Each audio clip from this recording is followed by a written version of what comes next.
La hype n'a jamais été aussi forte qu'en ce moment même. Todd a tenu à nous offrir des cadeaux de Noël avant l'heure durant un live où il a parlé de la série et de l'OAV sur Europo. En point d'orgue, deux nouveaux trailers nous ont été dévoilés, l'un sur la saison 4 et l'autre sur l'OAV d'Europo. Aujourd'hui, je vous propose de faire une analyse du trailer de la saison 4 de Wakfu et de voir ensemble celui sur l'OAV d'Europo ce dimanche. Vous allez voir, il y a énormément de choses à dire. D'ailleurs, je le rappelle tout le temps, mais aujourd'hui plus que jamais, venez sur le Discord de la série. Le lien est en description et l'ambiance est toujours aussi folle quand des news pointent le bout de leur nez. Allez, c'est parti, voyons ensemble en détail le dernier trailer de la saison 4 de Wakfu.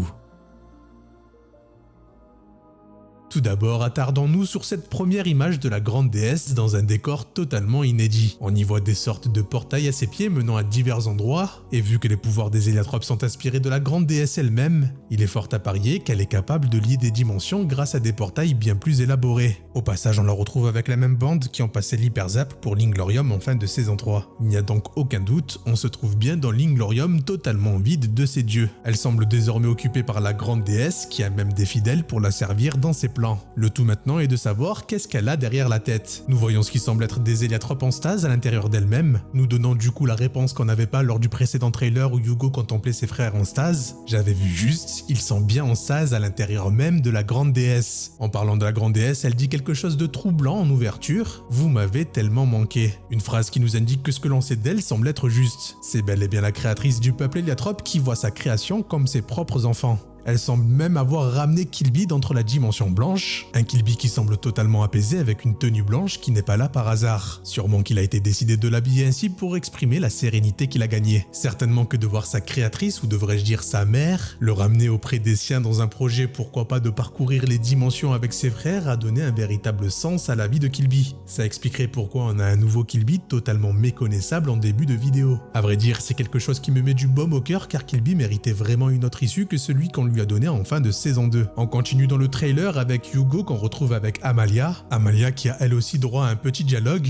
où elle lui dit que c'était un moment qui l'attend depuis longtemps. En effet, Yugo semble avoir retrouvé toute sa famille jusqu'à même sa propre mère, la créatrice de toutes choses. Concernant Yugo, on sent qu'il doit s'acquitter d'une mission tout autre que celui qui concernera ses amis vivant sur le monde des 12. Yugo a ingéré la totalité des souvenirs et de la force du peuple héliotrope avec la mort d'Europo. Il va devoir faire un énorme travail avec tous ses alter-ego pour trouver un terrain d'entente et se réconcilier. Là aussi, ça explique un moment un peu flou du précédent trailer où l'on voit les frères d'Europo dans la conscience de Yugo. Yugo va être le véritable fil rouge de la saison 4. Un fil rouge dans lequel Yugo devra faire face à ses responsabilités pour pouvoir absorber l'essence même des héliotropes. Un cheminement qui va sans aucun doute amener Yugo à évoluer moralement, et on le sait, physiquement aussi pour finir avec l'apparence qu'on connaît de lui grâce au trailer du Kickstarter. Pourquoi j'en suis aussi convaincu? Simplement parce qu'il revêt la tenue d'Europo lorsqu'il est en forme adulte, et que sa tenue de combat est quasi similaire à celui d'Europo lorsque lui aussi revêt sa tenue dans son OAV. Ce qui par contre me laisse perplexe, c'est Adamai. La toute première fois qu'on l'a vu dans le trailer du Kickstarter, il semblait être mort, chutant dans le vide. Là, cette fois-ci, on le voit souffrir comme s'il se prenait un coup fatal. Et enfin, grâce à un leak de Todd, nous le voyons en plein combat face au monarque des Necromes, le roi des morts, Tauros. Ce qui m'amène à définitivement croire qu'Adamai va bel et bien mourir dans cette saison 4. Volontairement ou pas, je ne sais pas, mais sans deux fousses de sauvegarde pour renaître vu qu'elles ont explosé avec l'Héliacube, il est possible qu'il rejoigne Externam pour résoudre une intrigue concernant ces fameux Necromes.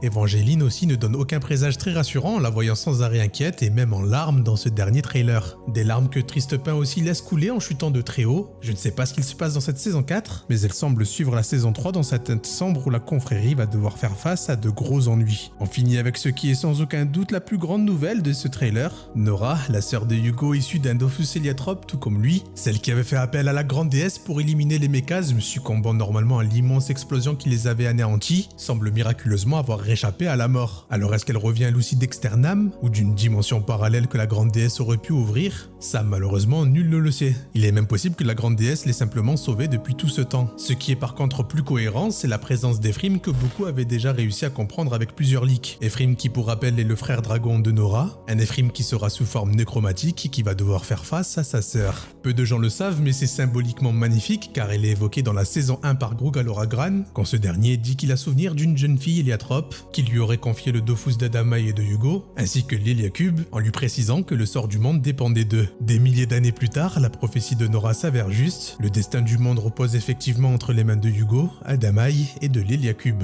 Ensemble, ils auront certainement la force nécessaire pour contrecarrer les plans de Tauros et sauver alors le monde des 12 une dernière fois. Voilà les amis pour cette analyse du dernier trailer de la saison 4 de Wakfu. J'espère que vous aussi vous êtes aussi hype que je le suis. C'est juste passionnant de découvrir petit à petit ce qui se cache derrière cette saison. Je trépigne et je ne sais pas comment je fais pour avoir la patience. Sans doute simplement qu'on n'a pas le choix, on doit juste prendre notre mal en patience. En tout cas, vivre ça avec vous c'est juste un kiff. J'espère que vous aussi vous avez aussi hâte que moi. On se donne rendez-vous dimanche pour la vidéo sur l'OAV de repos. C'était Zaki. Pour vous servir, ciao. Vous m'avez tellement manqué. C'est un moment que tu attends depuis longtemps. Vous êtes prêts? Oh, j'y vais.